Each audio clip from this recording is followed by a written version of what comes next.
नहीं 24 में अगर ये कानून मोदी जी वापस लेते हैं तो उनको 303 के जगह 404 सीट देंगे हम लोग।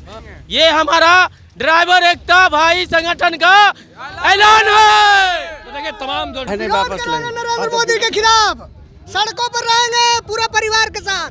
नमस्कार, मेरा नाम प्रेम है और आप लाइव स्ट्रीट देख रहे हैं। देखिए नए कानून के विरोध में तमाम जो ट्रक चालक है वो सड़क पर उतर गए, अपनी मांगों को मांग रहे हैं और कह रहे हैं कि जो नया कानून है उसको वापस लेना होगा। देखिए पटना के हम जो नया बस स्टैंड बना है उसके बेहद ही करीब 0 माइल के पास है। तमाम ट्रक चालक ड्राइवर हैं, उनसे जुड़ेंगे और जानेंगे क्या कहिएगा।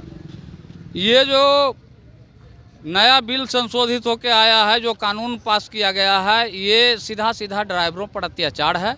ये काला कानून है, क्योंकि इसमें जो कहा गया है कि प्रावधान जो है कि किसी से एक्सीडेंट हो जाता है तो 7 लाख रुपए का जुर्माना या 10 साल का सज़ा।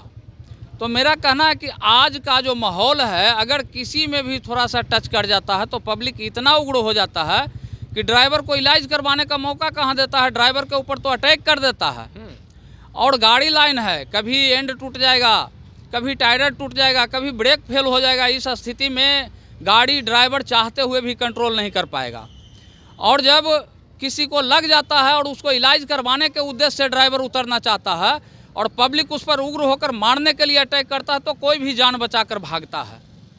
अगर जान बचाकर नहीं भागेगा तो ड्राइवर को जान मार देगा, तो बताइए ड्राइवर के परिवार का भरण पोषण कौन करेगा। दूसरी बात, अगर 7 लाख रुपया ही रहेगा आदमी के पास तो वो ड्राइवरी करने किस लिए आएगा। कोई भी बिजनेस व्यापार करेगा, रात में अपने घर परिवार के साथ रहेगा। तीसरी बात, अगर 10 साल का सज़ा कर देते हैं तो ड्राइवर के घर परिवार का भरण पोषण कौन करेगा 10 साल के सज़ा होने के बाद। तो ये कानून पूरी तरह से काला कानून है, ड्राइवरों के ऊपर अत्याचार है। मोदी जी से यही कहना चाहते हैं कि मोदी जी इस कानून को आप वापस लीजिए। पुराना जो मोटर व्हीकल एक्ट था वही सही था, और आपको मोदी जी हम लोग पूर्ण बहुमत का सरकार बनाने के लिए समर्थन दिए हैं, इसलिए नहीं कि आप हमारे ऊपर अत्याचार कीजिए। आपके अच्छे अच्छे कामों का हम लोग समर्थन करते हैं और आपके अच्छे कामों को देखकर ही आपको पूर्ण बहुमत में सरकार बनाने के लिए वोट दिए हैं और पूर्ण बहुमत में आप हैं भी। अच्छा, और 24 की शुरुआत हो गई, 24 में चुनाव अगर कानून वापस नहीं लेते 24 में अगर ये कानून मोदी जी वापस लेते हैं तो उनको 303 के जगह 404 सीट देंगे हम लोग। लेकिन अगर ये कानून वापस नहीं लेते हैं तो हम ही लोग वोट देकर उनको कुर्सी पर बैठाए हैं और कानून वापस न होने की स्थिति में हम ही लोग लात मारकर उन्हें भगाएंगे। क्या कहिएगा। जो भाई साहब बोल के गए हैं वो कानून लागू रहेगा। अगर वो नियम अपना वापस नहीं लेते हैं तो हम लोग अटल रहेंगे। जब तक हम लोग का कानून नहीं वापस होगा तब तक जाम नहीं तोड़ेंगे, जब तक जाम रखेंगे, जब तक जाम रखेंगे। ये हमारा ड्राइवर एकता भाई संगठन का ऐलान है। तो देखिए तमाम जो ड्राइवर हैं वो अपनी बातों को रख रहे हैं। क्या कहिएगा चाचा, नया कानून लाया गया है, नया कानून नहीं रहेगा, जो भी रहेगा तो पुराना कानून रहेगा। पुराना कानून जो पैसे जैसे पहले चल रहा है। हाँ, तो पहले चल रहा था ये चलेगा, वैसे ही चलेगा। हाँ जी। वापस नहीं लिया जाता है तो काहे नहीं वापस लेंगे। नरेंद्र मोदी के खिलाफ सड़कों पर रहेंगे पूरा परिवार के साथ। सड़कों पर उतर जाएगा, उतर के साथ उतरेंगे पूरा परिवार के और क्या करेंगे। 10 लाख रुपया न होगा न गाड़ी चलाएंगे। 10 लाख नहीं होगा नहीं गाड़ी चलाएंगे, नहीं चलाएंगे। कहाँ से चलाएंगे। क्या कहिए। हम लोग 5,000 8,000 10,000 कमाते हैं, उसमें हम लोग कहाँ से भरेंगे। 10 लाख कहाँ से भरेंगे भैया।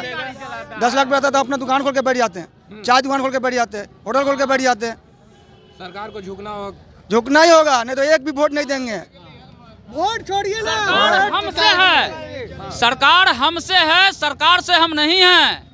और जिस प्रकार से ये कल से ये सारे ड्राइवर लोग, सारे गाड़ी ओनर लोग भूखे प्यासे इस ठंडी में शौक नहीं करता है किसी को रोड पर रहने के लिए, वो भी भूखे प्यासे, न कोई होटल में खाने का व्यवस्था है, न कोई रहने का व्यवस्था और न आग का व्यवस्था, फिर भी सब लोग डटे हुए हैं। कल से आप देख रहे हैं ये कितना आक्रोश है ड्राइवरों के ऊपर। ड्राइवरों के पास हिंदुस्तान भर में पूरा देश व्यापी चक्का जाम है। इस चीज़ को सरकार को समझना चाहिए। और जब चक्का जाम रहेगा तो देश का अर्थव्यवस्था ध्वस्त हो जाएगा। जितना भी वाणिज्य का 80% पथ परिवहन के द्वारा ही किया जाता है संचालन, और इस स्थिति में ड्राइवर गाड़ी छोड़ कर भाग जाएगा तो कैसे माल एक जगह से दो जगह जाएगा, खाद्य सामान का आपूर्ति कैसे होगा, दवा का आपूर्ति कैसे होगा, देश का अर्थव्यवस्था चरमरा जाएगा। तो चलिए, तमाम जो ड्राइवर हैं उनसे बातें कर रहे थे, क्या कुछ कर रहे थे वो आपने सुना है। बाकी के लिए बने रहे लाइव स्ट्रीट के साथ। धन्यवाद।